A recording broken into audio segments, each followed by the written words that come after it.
Bonsoir. D'elle, on ne savait pas grand-chose, ou si peu de choses finalement, si l'on accepte les Camerounais qui sont inscrits dans ce qu'on peut concevoir comme les cercles universitaires au Cameroun, jusqu'à ce qu'elle fit une entrée fracassante, remarquée dans le monde de l'édition en 2010, en octobre précisément, avec ce titre, cet ouvrage qui fit un tabac, Pierre Bila a sauté le caméléon. Le contexte était tel qu'il s'agissait d'un ouvrage à forte charge polémique, on y reviendra tout à l'heure. Il s'agissait d'un ouvrage, d'une aventure éditoriale, mais on a bien remarqué également que cette aventure révélait cette figure finalement de la diaspora qui porte avec autant de fierté ses propres convictions qu'elle assume la faiblesse de ses propres désillusions. On a le temps de parler de tout cela tout à l'heure. C'est une universitaire qui n'enseigne plus depuis 2010, qui est basée à Londres, en Angleterre, qui fait des va-et-vient entre l'Angleterre, l'Europe et le Cameroun, finalement dans cette espèce d'apport et de rapport à sa terre d'origine. Régine Foumou, bonsoir. Bonsoir. Est-ce que j'ai tout dit? Je crois que vous avez assez bien résumé mon actualité. Mais je pourrais ajouter quelques petits points, puisque je suis très régulière effectivement au Cameroun depuis un certain nombre d'années, depuis 2009 en l'occurrence. Et c'est quelque chose qui me tient à cœur parce que j'ai beaucoup de choses à faire pour ma communauté camerounaise et aussi et au-delà pour l'Afrique. Vous êtes basé à Londres, votre champ de recherche, j'essayais de le dire tout à l'heure, notamment pour ce qui est de votre thèse de doctorat soutenue à l'université, que vous avez préparée à l'université de la Sorbonne Nouvelle, mais soutenue à la Sorbonne.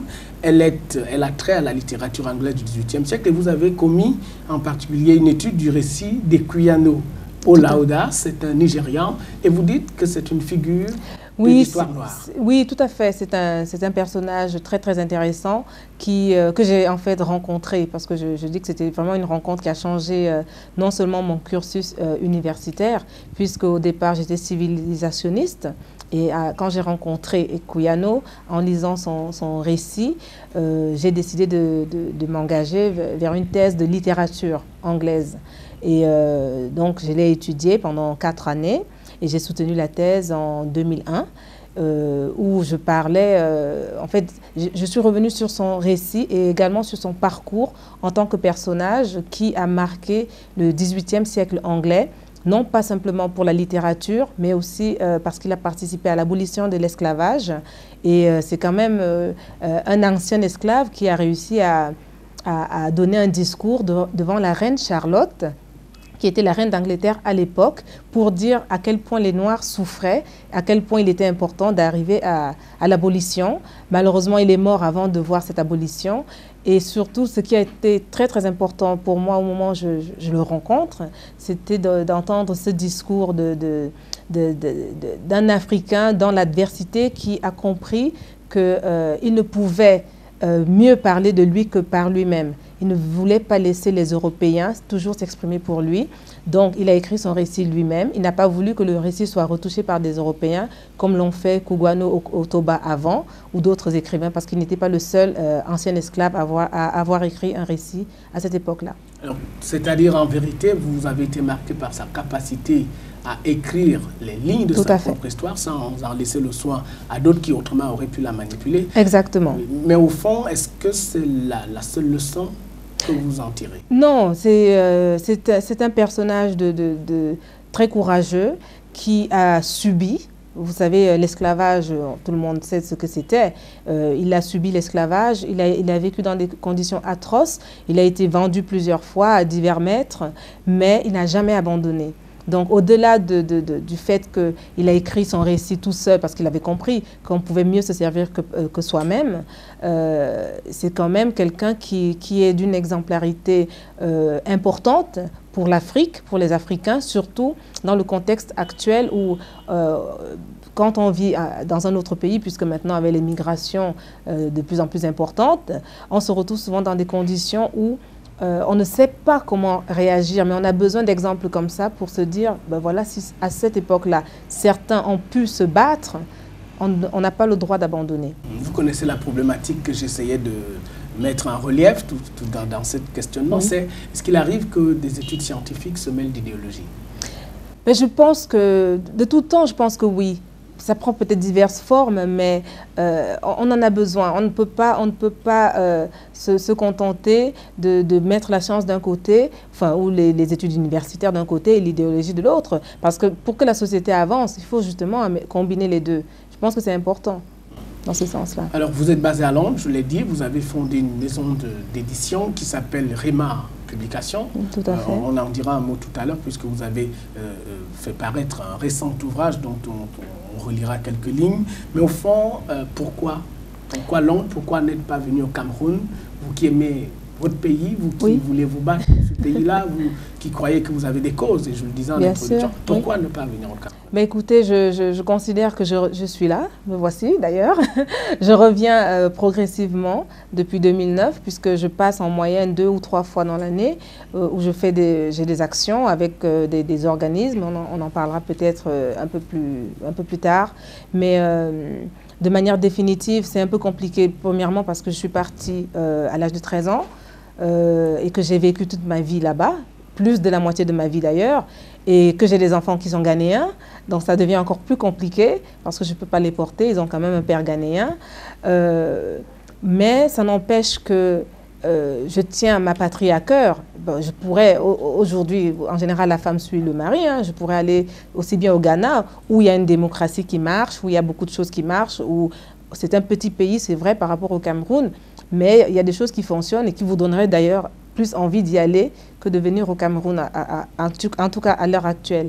Mais je pense que il y a des conditions, il y a beaucoup de choses qu'on a besoin de voir, ou des choses attrayantes, si vous voulez, que je le dise de cette manière-là, qui nous permettraient d'être rassurés et nous dire j'y vais, je m'installe pour faire des choses réellement sur place. Mais pour l'instant, je crois que les conditions ne sont pas réunies. Non, pas encore. Pas encore. Mais en même temps, je ne suis pas de ceux qui critiquent. C'est pour cela qu'au lieu de me mettre dans une condition où je regarde simplement le négatif, ben je viens progressivement commencer jusqu'à ce que, bon... vous êtes un peu, comme dirait Raymond Aron, une espèce de spectateur engagé. Alors, vous connaissez les campus camerounais parce que de temps en temps, vous avez délivré quelques... Qu'est-ce qui vous a le plus marqué? C'est le dynamisme des étudiants, des enseignants? Est-ce que c'est finalement ce côté un peu héroïque quand on regarde les conditions, pour dire le moins, de sobriété logistique dans lesquelles tout ce monde-là se déploie? Qu'est-ce qui vous marque le plus? Est-ce que finalement ce n'est pas ça qui vous fait redouter de revenir au Cameroun? Vous savez, je pense que les enseignants ont un grand mérite. Il faut vraiment leur tirer un grand chapeau parce qu'ils ne travaillent pas toujours dans de bonnes conditions, il faut le dire. J'ai vu, quand par exemple je suis venue à l'école normale supérieure, et je devais aller également parler avec des étudiants pour un échange, un débat à Yaoundé 1, mon premier réflexe était de demander s'il y avait un vidéoprojecteur. Parce que je voulais pouvoir expliquer aux étudiants avec un vidéoprojecteur, il n'y a pas. Alors, bon, alors que c'est quelque chose de naturel pour moi en fait. Quelque chose que je connais, que pendant toutes mes années d'études à l'université, j'ai vu. Donc, c'est un peu ça. C'est-à-dire que le manque de moyens, je pense que limite les enseignants. Maintenant, parlons des étudiants, c'est quelque chose que je déplore. C'est que les étudiants n'ont pas souvent accès au matériel, aux ouvrages. Ils doivent se contenter de photocopies. Quelque chose qui est impensable quand on est à l'université. Vous savez, quand j'ai terminé ma thèse en 2001, je crois que j'avais à peu près plus de 400 ouvrages à la maison. Et ce sont des ouvrages qu'on achète, qui ne sont pas chers, mais qu'on lit. Comment est-ce qu'un étudiant finit des études, ou en 2e ou 3e année, parce que j'en ai rencontré, et ils n'ont pas d'ouvrage? Qu'est-ce que fait le gouvernement à ce moment-là? En fait, parce que c'est le gouvernement qui doit aider les étudiants à acquérir des ouvrages. Encore une fois, allons dans le secondaire, puisque j'étais récemment visiter et parler aux élèves du CES de Benguela, où je parlais avec ces élèves-là. C'est la même chose. Non seulement les classes sont surchargées, il faut quand même qu'on le dise.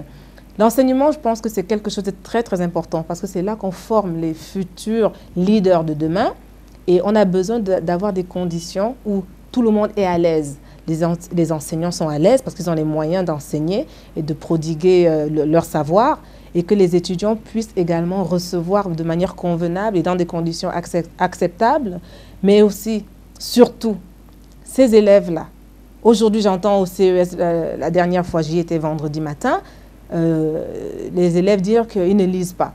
Je leur ai donné l'exemple où je dis, j'ai un enfant de 7 ans qui lit 3 livres par semaine. Pourquoi? Parce que l'école oblige les enfants, ils ont une bibliothèque à l'école, ils sont obligés de prendre 3 livres par semaine et en plus, on a un rapport à signer. Moi, maman, je dois signer que mon enfant a bien lu les ouvrages à la maison. Si, et ça, c'est une démarche qui doit être faite par les autorités. Donc, je pense que c'est quelque chose qui me tient à cœur et j'essaie de militer pour que le livre que j'aime beaucoup entre dans les écoles pour que ça devienne quelque chose de normal, naturel, qu'on touche, qu'on lit et que, voilà. Qui instruit finalement. Exactement. Alors il en va de l'enseignement, de l'université, de l'enseignement secondaire comme d'une manière générale la situation du Cameroun, oui. Ce qu'on appelle l'image du Cameroun. C'est une image brouillée pour dire le moins si on s'en tient à toutes sortes de rapports qui sont faits sur le Cameroun, sur la corruption, jugée endémique, même si des efforts ont été faits, sur la gouvernance démocratique, avec ces élections assez souvent controversées, pour dire le moins très peu porteuses d'unanimité en termes d'acceptation des verdicts des jeunes, etc. etc. Est-ce qu'on se sent à l'aise dans une ville comme Londres, quand on est camerounaise d'origine, pour s'assumer pleinement? Se sentir à l'aise, je pense que si j'étais vraiment à l'aise, je ne chercherais pas à revenir. Moi, je pense que je n'ai jamais réellement été à l'aise où que ce soit, puisque j'ai vécu quand même plus de 20 ans en France. Oui, du point de vue de l'image, je dirais que au Cameroun, oui, certainement plus qu'en France. Parce que l'image du Cameroun en France, elle est devenue lourde. Mais à travers le monde. Oui, oui, bien sûr. Mais le problème, enfin, par rapport à Londres, c'est un peu différent parce que Londres est tellement cosmopolite et il y a tellement de différentes cultures, différentes... Ce que je veux dire, c'est est-ce qu'il est facile d'être de la diaspora, oui, d'être camerounais avec ces images que je viens d'évoquer? Non. À cette question précisément, je dirais non. Pourquoi? Parce que le Camerounais, on se méfie. En général, dès que tu dis... Tu peux être africain et en général, on nous masque, enfin, on se masque, on se cherche, on se place avec les Nigérians ou les Ghanéens. Quand tu es Ghanéen, ça passe encore. Mais quand tu es Camerounais, on se méfie du Camerounais parce qu'on sait que le Camerounais, en l'occurrence, est tellement mercantiliste qu'il y a toujours quelque chose qui cache derrière. Donc, c'est difficile aujourd'hui d'être Camerounais en Europe. C'est difficile. Encore plus d'être camerounaise. Je vous donnerai un exemple. J'ai un livre que je devais sortir en 2008. Je prends l'éditeur qui devait le sortir, je lui envoie un email et où j'explique comment j'ai écrit cet ouvrage, le personnage, comment il a été construit, ainsi de suite. Quand il finit de lire l'ouvrage, comme à un moment donné le livre parle de la prostitution, il a assimilé le personnage à ma personne. Je lui ai dit, je crois que vous n'aviez pas compris. On s'est rencontrés une fois, je vous ai expliqué. La deuxième fois, je vous ai envoyé un email, mais vous croyez toujours que ce personnage, c'est moi. Vous voyez l'image du Camerounais ou de la Camerounaise. Camerounaise égale prostitution. Ça fait peur. Ça fait en effet peur. Et vous avez accordé à votre arc plusieurs ficelles, plusieurs cordes. Et l'une de ces cordes pour laquelle vous essayez de vous frayer un chemin, c'est l'immigration, la question de l'immigration. J'aimerais qu'on marque un arrêt sur ce phénomène qui vous préoccupe, sous la forme romancée, vous avez essayé de le dire, puisque vous avez un ouvrage qui est récemment paru, Descente aux enfers au pays des droits de l'homme, paru aux éditions Raymond, on disait tout à l'heure. Est-ce que le choix du roman, finalement, n'offre pas, n'altère pas, n'affadit pas la gravité de la question de l'immigration?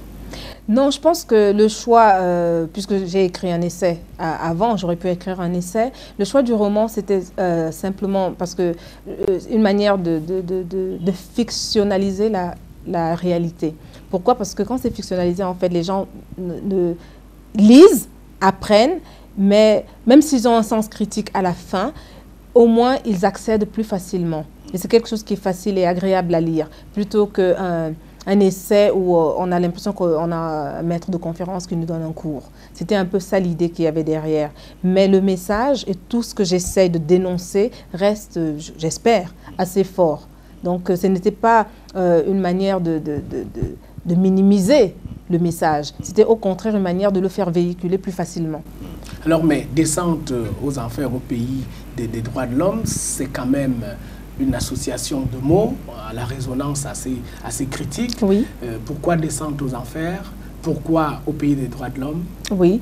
Alors, descente aux enfers, je précise que descente, il n'y a pas de S à la fin. Donc, c'est une seule descente aux enfers dont je parle. Au pays des droits de l'homme, et comme vous avez vu à la couverture, il y a la Tour Eiffel. C'est parce que d'abord, la scène se passe en France, d'une part, et que la France est associée, enfin, la scène se passe à Paris. La France est associée aux droits de l'homme en général. Et le problème est le suivant, c'est qu'aujourd'hui, il faut qu'on se pose des questions parce que quand on voit de nombreuses dérives en matière d'immigration en France et que souvent les Africains ne font rien, il faut qu'on commence à s'arrêter et se poser des questions, nous. Surtout que, regardons par exemple ce qui s'est passé en juin 2010, le ministre de l'Intérieur, l'ancien ministre de l'Intérieur, Brice Hortefeux, s'est permis de porter des propos racistes contre un Africain du Nord. Et ce qui m'a choqué personnellement, c'est que le Premier ministre François Fillon, par exemple, a trouvé honteux et scandaleux qu'on demande à sa démission. Alors, on se pose des questions. Parce que, et encore pire, le ministre a été reconnu coupable. Il a dû payer, je crois, 750 €. C'est exact. Voilà, il a dû payer cela, mais on trouve scandaleux et honteux qu'on demande sa démission. Donc, il y a beaucoup de travers comme ça que je me dis, il est temps qu'on commence à le dire ouvertement, on ne peut pas continuer à être des victimes consentantes de telles choses. La vérité, c'est que vous êtes porteuse, vous, d'un message qui consiste à décourager l'aventure de l'immigration. Oui. Mais est-ce que ça suffit comme solution à ces problèmes? Je pense que non, parce qu'il faut que nos États, à nous, nos États africains, s'impliquent. Parce que je ne suis pas certaine qu'il y ait réellement une politique d'émigration, pas d'immigration, mais d'émigration. S'il y a une réelle politique d'émigration, parce que pour l'instant, j'ai l'impression que beaucoup d'États africains s'en désintéressent. Parce que c'est une question qui est de plus en plus récurrente, puisque les jeunes partent, et dans des conditions, il y en a qui marchent à pied, il y en a qui montent dans des avions. On se souvient. Il y a beaucoup. Terrible. Encore pire, ces mariages Internet qui finissent, malheureusement, comme je le décris dans l'ouvrage, c'est peut-être de la fiction, mais il y a tellement d'exemples là-dessus qui finissent par la prostitution, la drogue, les maladies, ainsi de suite, ou des conditions atroces que les gens en général ne viennent pas dire. C'est pour ça que je dis non, à un moment donné, il faut vraiment qu'on essaye de sensibiliser les gens et leur dire l'Europe n'est plus ce qu'elle était. Je ne suis pas en train de dire que l'Europe est mauvaise. L'Occident reste, l'Occident s'est développé. Bien sûr, il y a du bon, mais à un moment donné, il faut qu'on commence à voir si on peut s'en sortir chez nous. Parce que je connais des personnes qui ont un doctorat, qui l'ont eu peut-être en Afrique, arrivent en Europe, acceptent d'aller laver la vaisselle dans un McDonald's alors qu'ils auraient pu la laver ici. Si vous êtes capable de l'accepter là-bas, pourquoi ne pas l'accepter ici? Et vous croyez que la question des environnements ne se pose pas? Est-ce qu'elle n'est pas déterminante finalement dans la problématique que vous avez? Bien sûr qu'elle est déterminante. C'est parce que si la société va mal, c'est normal qu'on n'ait pas envie d'y rester. C'est ça le problème. C'est ça la réelle motivation, si je dirais. Parce que si tout allait bien ici, pourquoi les Européens ne viennent pas en masse en Afrique? Et d'ailleurs, ceux qui viennent, c'est uniquement pour leur intérêt. C'est parce qu'ils vont investir pour en tirer quelque chose. Donc c'est la même chose. Quand on part, c'est parce qu'on veut quelque chose qui, peut-être du travail. Donc ça veut dire qu'on essaie de fuir le chômage chez nous. Peut-être une meilleure éducation. Ça veut dire que notre éducation n'est pas meilleure ou n'est pas bonne.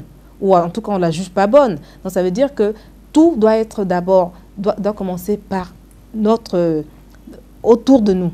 C'est-à-dire que pour que ça commence, moi j'en appelle au gouvernement, honnêtement, qu'il faut vraiment qu'il y ait une politique pour la jeunesse, une réelle politique qui marche.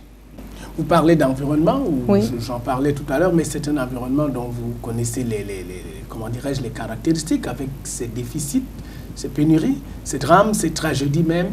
Comment, dans ces conditions, échapper à l'appel du départ? Je ne peux pas venir m'asseoir ici et donner une leçon là-dessus. Mais c'est une problématique. Oui, bien sûr, bien sûr. Mais tout ce que j'essaie de faire, en fait, c'est de dire la vérité. Et la vérité, c'est que quand l'environnement est, on va dire, défavorable, voire oppressif à certains moments, on a tendance à partir. On a tendance à vouloir partir. Parce que tout le monde ne part pas. Il y a beaucoup qui essayent et n'y arrivent pas. Qui se résignent alors? Je crois qu'ils se résignent parce qu'ils n'ont pas le choix. Ça peut être parce qu'ils n'ont pas obtenu le visa, parce qu'ils n'ont personne qui peut les aider, parce que. Mais le véritable problème reste, à un moment donné, même si on se résigne et qu'on décide de rester, est-ce qu'il faut rester oisif? Parce que quand on a cette motivation à vouloir partir à tout prix, la même motivation peut également nous pousser à vouloir nous en sortir sur place à tout prix. C'est ça que je condamne un tout petit peu. C'est-à-dire que quand vous voyez une personne qui essaye de partir par tous les moyens, elle est capable de faire toutes choses possibles pour essayer de s'acheter son billet d'avion, avoir le visa, trouver même des partenaires en Europe. Quand je dis partenaires, ça peut être des correspondants, ainsi de suite. Mais la même personne ne mettra pas la même énergie pour essayer de rester. C'est de ça que je parle. Je dis, à un moment donné, il faut quand même que si on est tellement motivé pour vouloir partir, si on met la même énergie pour essayer de se trouver un emploi, on peut y arriver. Est-ce que l'environnement est un environnement propice à la création des emplois? Et vous connaissez votre pays, le Cameroun, vous savez que c'est une problématique qui est essentiellement dramatique. C'est vrai. Pour ainsi dire, on connaît les taux de chômage officiels selon l'OBIT, etc., des pics de 18, 19, voire 20% dans les grandes villes. C'est peut-être un peu plus.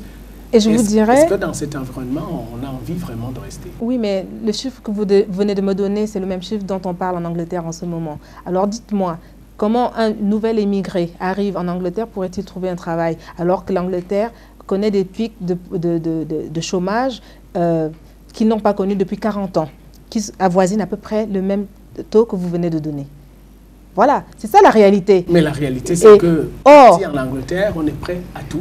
Exactement. Parce que voilà. gagne. Et même à arriver et galérer. Oui. Voilà.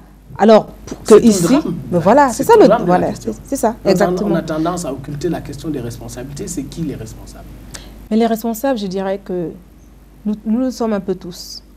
Nous le sommes un peu tous. Quand je dis nous, j'implique la jeunesse qui devient de plus en plus oisive et pense que toute solution vient d'Europe. La diaspora, qui souvent est un peu complice de cela, je vais m'expliquer dans une minute, et également nos gouvernements une fois de plus, parce que nos autorités, nos gouvernements doivent nous... Oui, je vais détailler. Si je commence par les gouvernements avant d'arriver sur la diaspora, je dirais que la création d'emplois, parlons même d'abord de la transition entre les études et l'emploi. Je ne suis pas sûre qu'il y ait réellement un système bien établi qui permette aux jeunes d'être rassurés en se disant quand je termine mes études, je vais avoir au moins un stage, parce que le stage, ça peut être un tremplin pour accéder à l'emploi. Est-ce qu'il y a ce système qui est établi? Vous êtes arrivé sur les campus de Yaoundé. Oui, bien sûr. Ne serait-ce que celui-là. Vous avez dû entendre parler de formation professionnalisante. Oui. Est-ce que c'est une sonorité qui a un sens pour vous? Oui, mais en théorie, certes, mais en pratique, est-ce que ça marche? Et qu'est-ce que vous avez constaté? Que beaucoup d'étudiants continuent de rester dans les universités. Parce qu'en pratique, ils ne trouvent pas.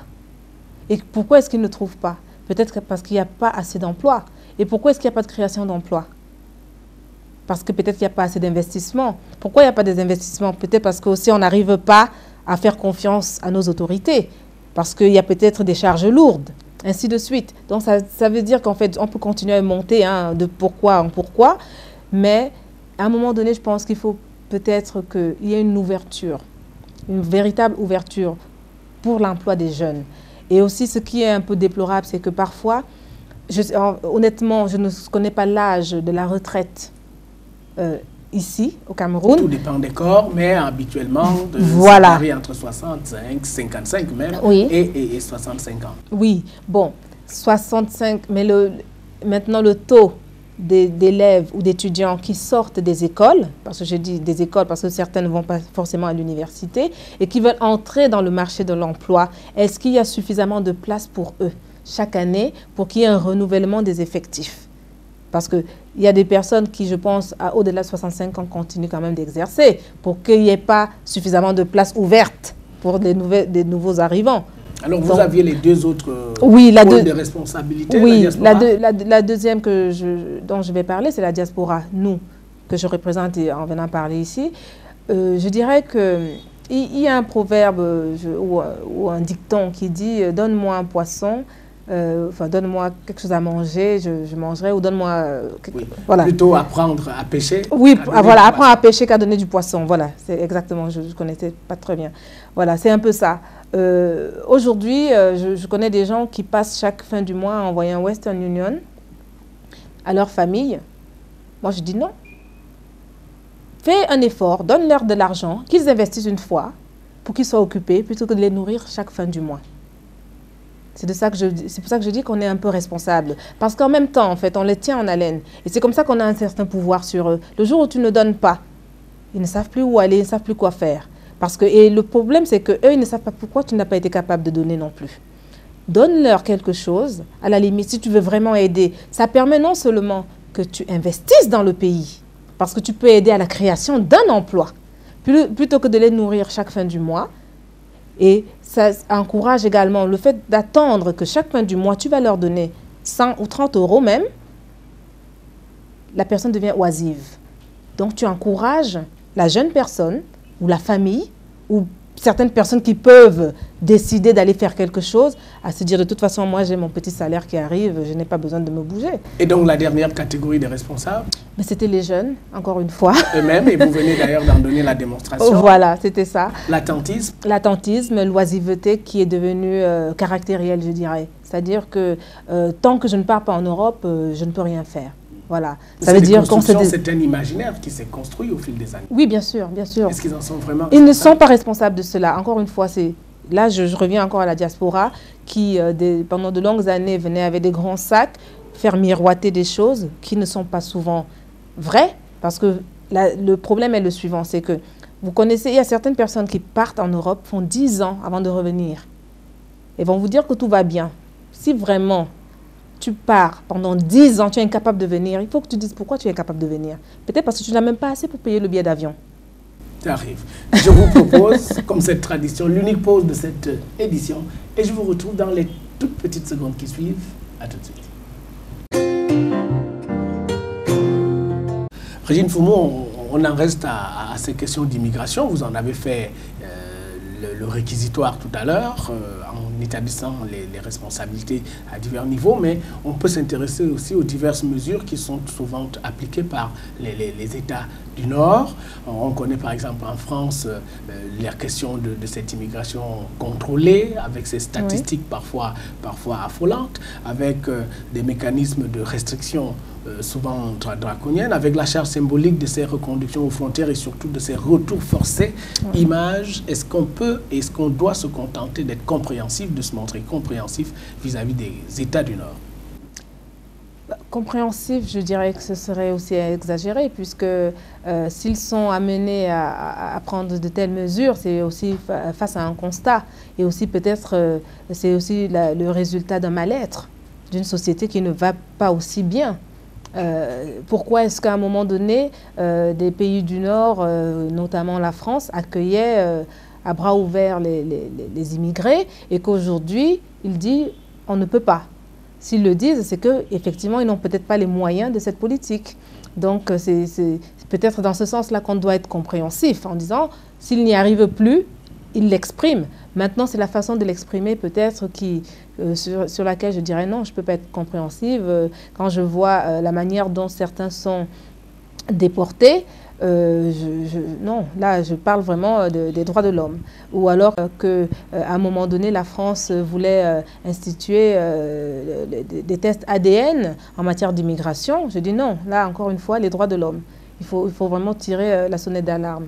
Mais c'est un pays que vous connaissez bien. Vous savez que le discours identitaire a fait l'objet de réappropriation et de manipulation politicienne. On le voit avec la montée d'un parti comme le Front National de Le Pen, puisqu'il y a le père et maintenant la fille qui se débat à être candidate à la prochaine élection. Est-ce que l'immigration a pu servir? Est-ce que vous comprenez que cette question a pu servir de terreau à la prospérité, entre guillemets, du Front National? Oui, tout à fait, tout à fait. Moi, je pense que c'est une expression forte des Français qui disent il y en a un peu trop.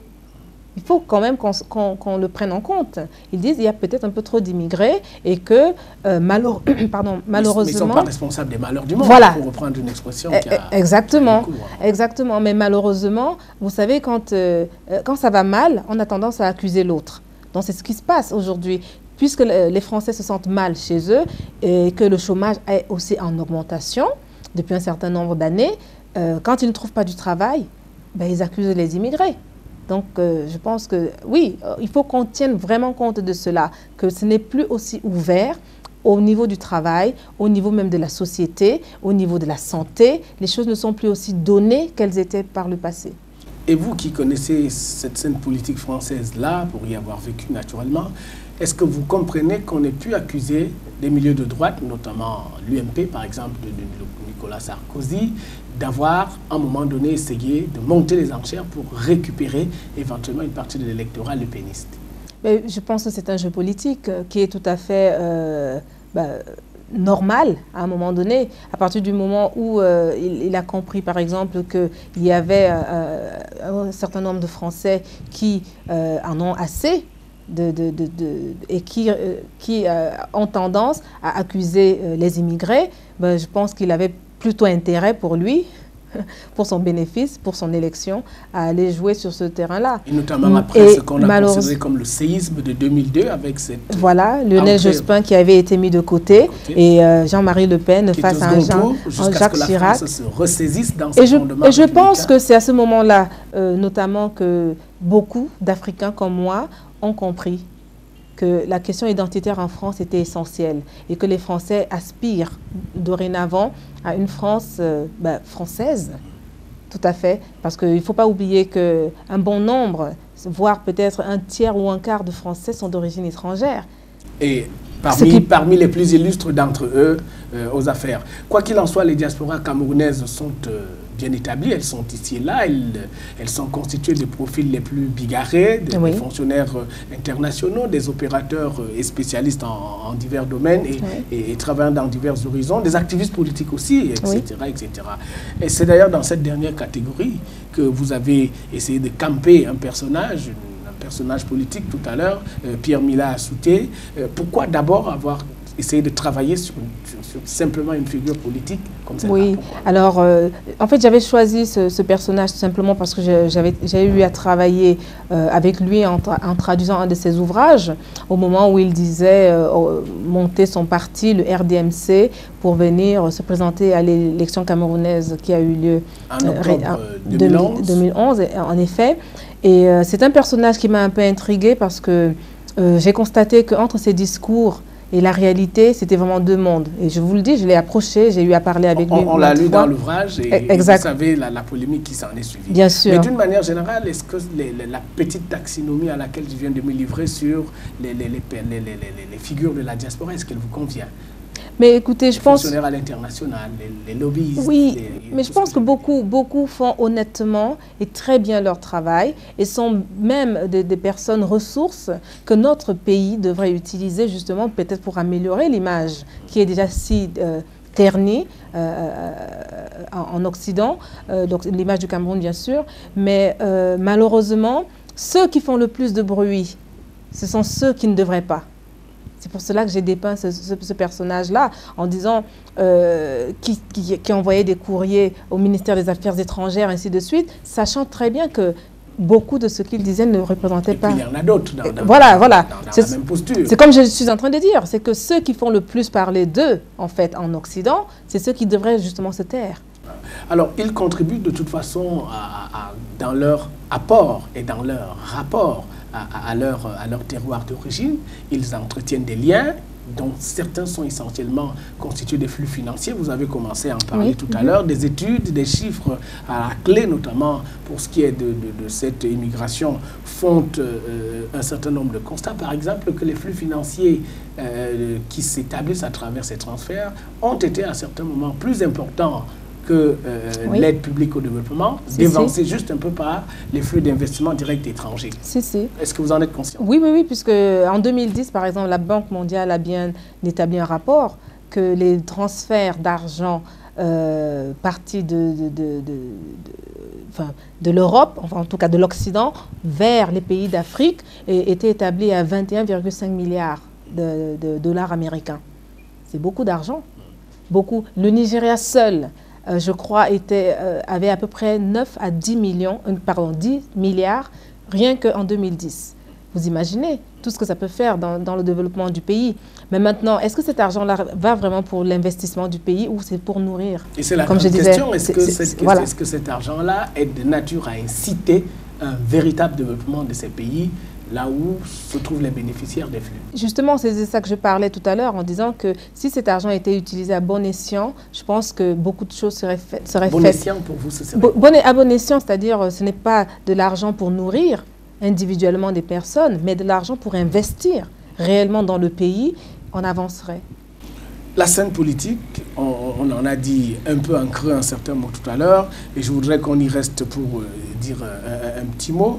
On a parlé de Pierre Mina Souté, mais si on le rappelle, c'est aussi que ce fut, avant d'être le président du RDMC, dans le Rassemblement démocratique pour la modernité du Cameroun, et bien avant qu'il ne fût donc ce président, il aura été un hiérarque du RDPC, le Rassemblement démocratique du peuple camerounais.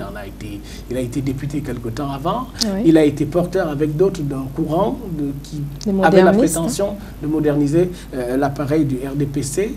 Mais si on reste au RDPC, est-ce que vous comprenez qu'il soit ultra majoritaire dans le paysage politique camerounais? Mais je pense qu'aujourd'hui, on a vraiment l'impression de l'extérieur qu'au Cameroun, il n'y a toujours qu'un seul parti.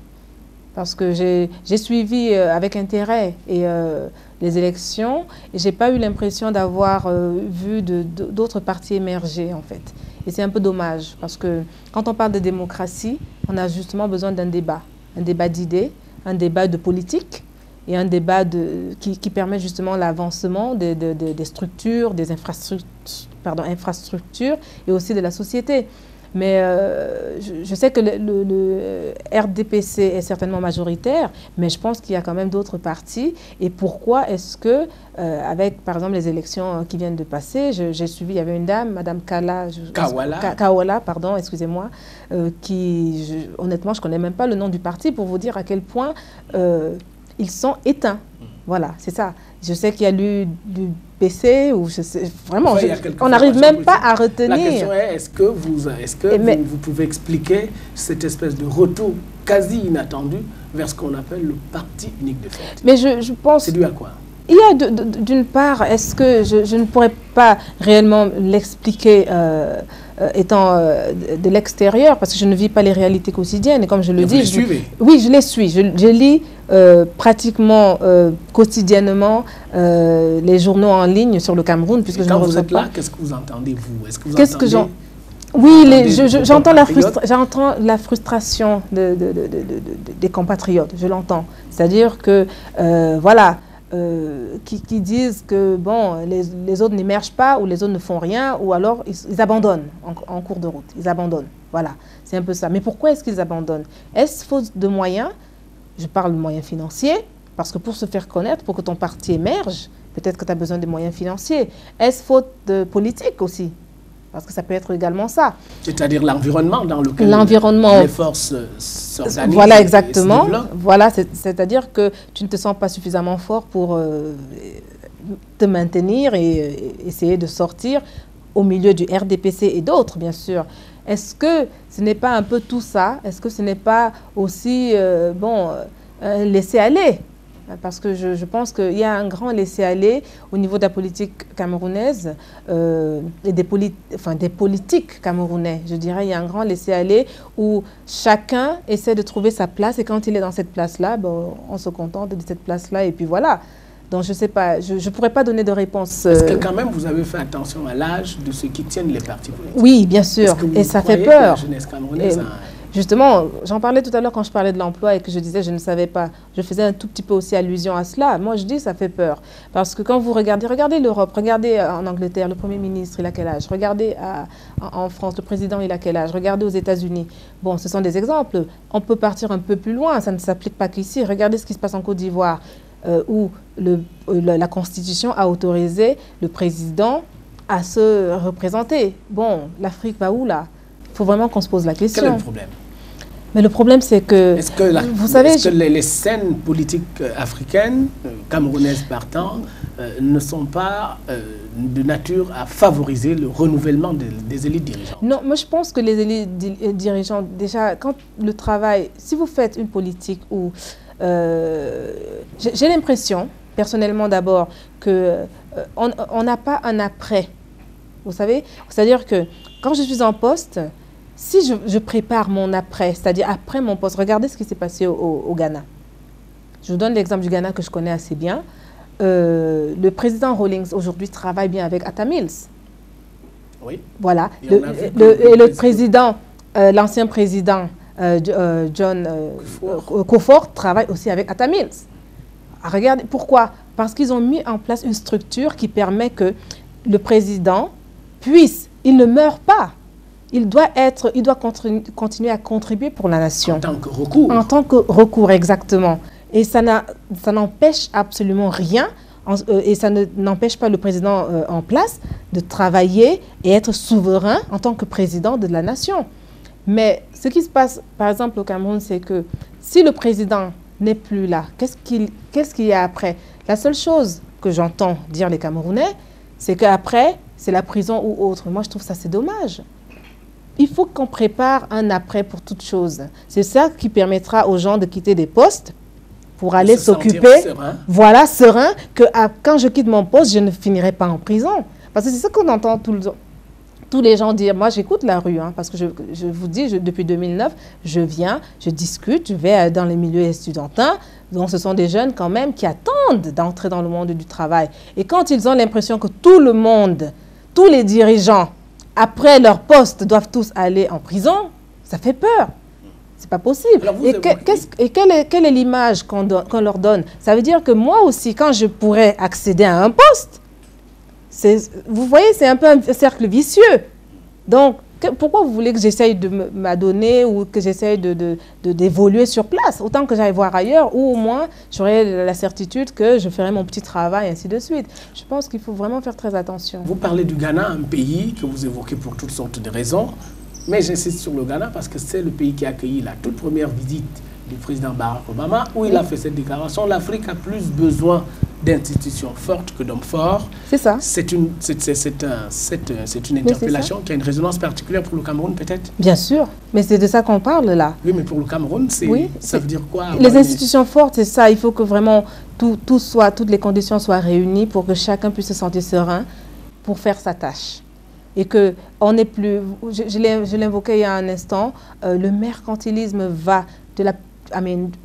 pardon, là je parle déjà l'anglais. Allez-y, vous êtes bilingue. Oui, voilà. Excusez-moi. On a compris. Hein. Voilà, donc le mercantilisme va dans toutes les strates de la population et c'est dommage. Tout se marchande, donc où est l'honnêteté? Où est l'honnêteté? Donc les institutions finalement, si elles ne sont pas bien ancrées, bien assises, personne ne peut se sentir suffisamment rassuré, même pour faire sa tâche, même pour faire le travail pour lequel il est appelé. C'est pour cela que s'il n'y a pas d'institution politique d'abord, fortement ancrée au Cameroun, on ne pourra pas vraiment avancer. Comment, à partir de ce que vous dites, vous avez vécu toutes les manœuvres qui ont précédé l'élection présidentielle de 2011 et notamment cette révision de la Constitution qui faisait sauter le verrou de la limitation des mandats présidentiels? Mais c'est un peu la même chose qui se passe au Sénégal, comme je viens de le dire. Et je trouve que c'est un peu dommage.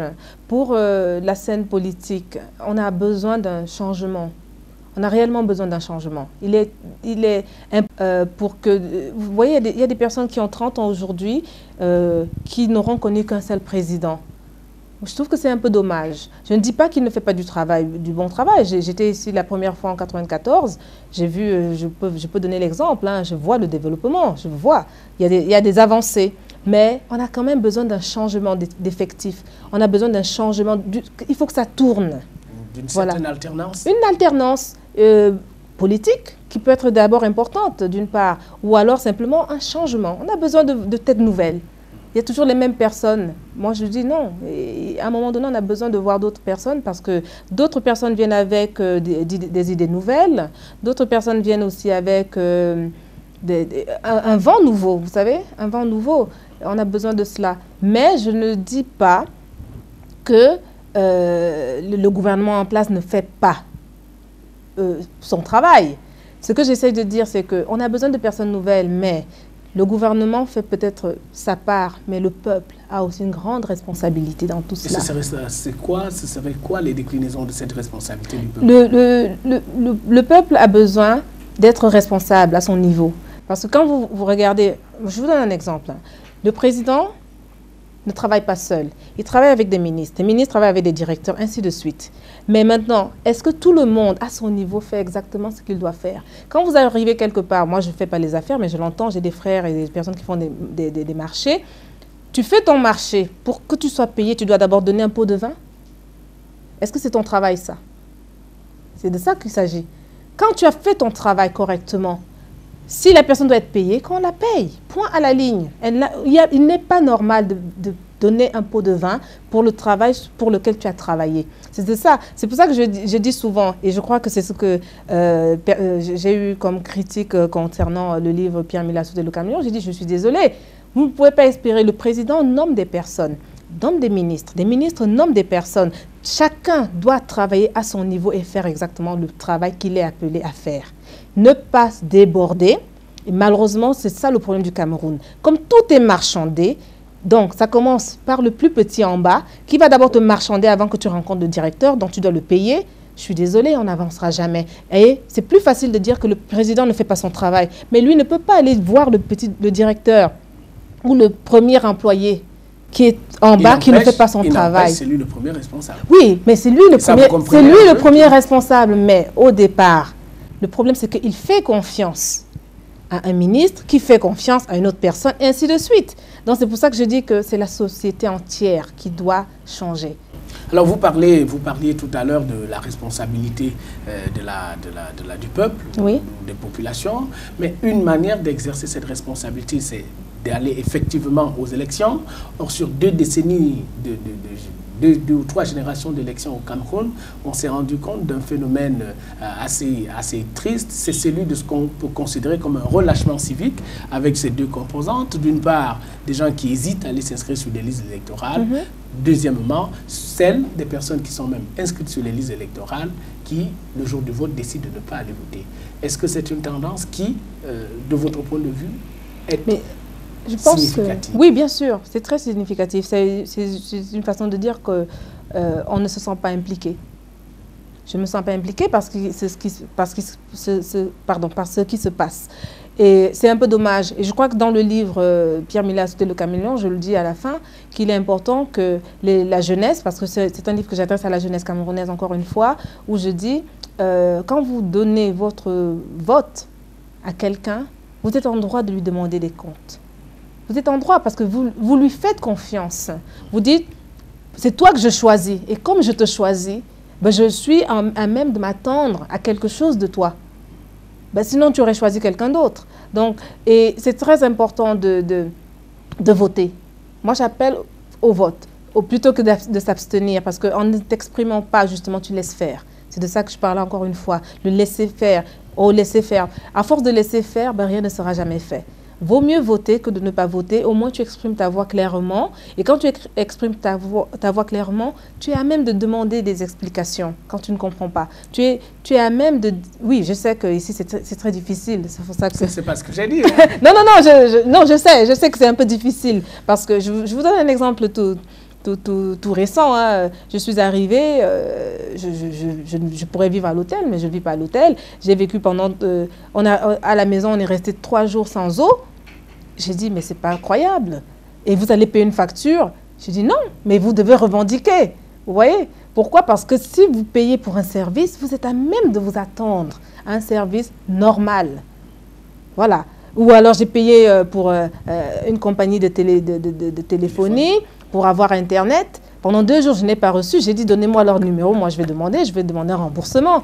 Et tout le monde rigolait. On me disait, oh... Et vous vous êtes bien rendu compte. Et ils me disent... Vous étiez une curiosité pour... Voilà, on me dit, non, ici, on est au Cameroun. À force d'être ici au Cameroun, on n'avancera jamais. Il faut commencer quelque part. Il faut commencer quelque part. Vous seriez prête à faire commencer? Ben, écoutez, je crois que je le fais déjà par mes écrits. Non, mais dans les domaines que vous venez d'évoquer, là. Mais bien sûr, bien sûr. Et vous avez bel espoir? Ben, il faut bien que ça commence quelque part. Et Alors, on parlait de cette espèce de relâchement civique, là. D'ailleurs, ça se confirme par ce que vous dites, au-delà des élections simplement. Est-ce que finalement, qu'est-ce qui vous semble le plus significatif? Est-ce que c'est parce que les gens se disent qu'il y a une espèce de lassitude de la classe politique, ou alors des dirigeants, ou alors est-ce que les gens se disent c'est pas la peine si nos voix ne sont pas prises en compte, et c'est peut-être bien le désarroi qu'exprime votre famille dans l'anecdote que vous racontez. Mais c'est ça, c'est-à-dire que moi je dis qu'il n'y a plus de confiance. Vous savez, quand on donne sa confiance à quelqu'un et qu'on ne voit pas des résultats, à un moment donné, ben, on s'en désintéresse, voilà, on a vraiment tendance à croire qu'on est seul. Et je crois que une grande partie de la population aujourd'hui pense être seule dans plusieurs combats. Et c'est pour cela qu'il est important justement que l'État redevienne l'État-providence. À ce point? Oui, moi je pense que c'est nécessaire. Non, je pense que je pense que pour l'instant, c'est nécessaire. Pourquoi? Parce que une bonne partie de la population se sent abandonnée. Une bonne partie de la population a l'impression de se battre contre le vide.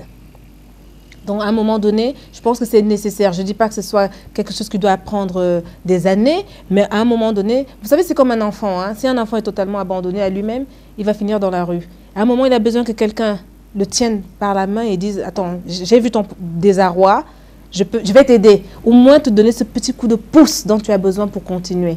Et je pense qu'à ce moment précis, on a besoin d'abord d'un État-providence pour que les jeunes reprennent confiance, pour que les gens reprennent confiance. Peut-être aussi pour que ce mercantilisme, tout ce marchandage, toutes ces choses s'effacent. Quand on va à l'hôpital, des gens meurent parfois simplement parce que pour qu'on te soigne, il faut d'abord payer. Je suis désolée, moi j'appelle à l'État-providence parce qu'il faut que ça s'arrête. Mais c'est précisément l'État-providence qui a poussé les Camerounais là. Oui, si c'est l'État-providence qui a poussé à ça, mais à ce moment-là, est-ce qu'il a réellement marché? C'est la question que je vous pose. Mais justement, si ça n'a pas marché, pourquoi est-ce que ça n'a pas marché alors? C'est un grand débat que vous ouvrez, un vaste chantier aussi. En tous les cas, on parle de vote, mais les Camerounais de la diaspora ont été reconnus, déjà, rétablis au moins dans leur droit de pouvoir voter. C'était pour l'élection présidentielle. On est en attente de savoir si les autres types de scrutins vont vous être, entre guillemets, octroyés comme cela. Est-ce que c'est une attente qui a un sens? Je pense que c'était, personnellement, j'ai dû poser la question à l'ambassade. Est-ce que je peux voter? Est-ce que je peux voter? Parce que je pense que c'est important. On reste Camerounais et on a notre voix et on contribue aussi au développement, notamment par les transferts, pas que les transferts financiers. Il y a beaucoup qui viennent quand même investir, même si bon, ce n'est pas encore très visible, mais je pense qu'on est intéressé. Et c'est dommage, je trouverais dommage personnellement que ce droit de vote ne s'arrête que à la présidentielle. On a vraiment besoin de pouvoir nous exprimer également à chaque scrutin. De nombreux Camerounais, on en termine par là, de nombreux Camerounais de la diaspora estiment que octroyer ce droit de vote est une chose, mais aménager les conditions pour la prise en charge du potentiel que vous représentez pour le développement du Cameroun en est une autre. Où se situent les priorités pour vous? Mais les priorités, ce serait de voir les conditions dans lesquelles nous, la diaspora, qui désire revenir, parce que je vous assure que beaucoup voudraient revenir, mais ce sont les conditions qui ne permettent pas pour l'instant, parce que, comme je viens de vous dire, à chaque chose que vous voulez faire, on vous pose des barrières, et c'est toujours des barrières financières. Vous savez? Est-ce que vous rêveriez éventuellement d'un organisme, d'une institution en charge de canaliser les énergies de la diaspora? Ce serait bien. Le Bénin en a une. Le Mali aussi? Exactement. Ce serait très très bien pour qu'on ait un organisme qui permette justement à la diaspora d'agir de manière structurelle, fonctionnelle et opérationnelle. Exactement. Avec et vraiment de faire un bon partage des ressources que nous pouvons injecter pour que justement le développement prenne place. Oui.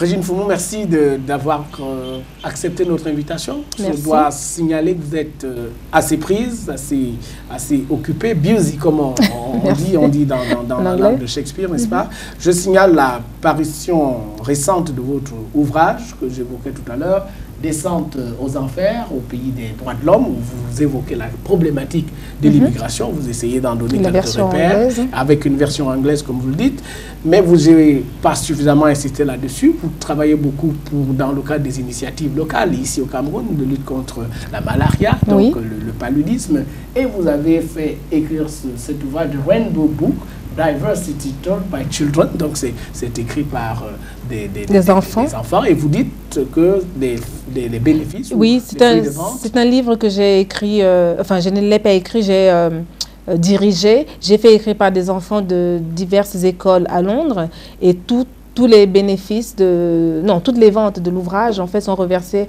à Cameroon Coalition Against Malaria pour justement continuer la lutte. Et ça fait combien si ce n'est pas indiscret? De vente à ce jour, oui. Une centaine. Et ça parce fait que combien, le livre combien de moustiquaires achetés? Je pense qu'un moustiquaire, ça fait à peu près 5, enfin nous on l'estime à 5 livres, donc ça fait déjà au moins, je ne sais pas, une centaine, ça fait... Il faut bien commencer quelque part. Au moins 500, non? Je ne sais pas, je n'ai pas calculé encore. Il faut commencer quelque part. Oui, exactement. Et je dois signaler l'ouvrage par lequel beaucoup vous ont découvert ici au Cameroun, comme je vous le disais, au-delà des cercles universitaires, Pierre Mila-Assouté, le caméléon. Et c'est un ouvrage dont on reparlera, j'imagine. Pour des questions d'immigration, on peut très utilement relire Joseph Kwekem, Immigration, le temps des solutions au Sud et pas du Sud.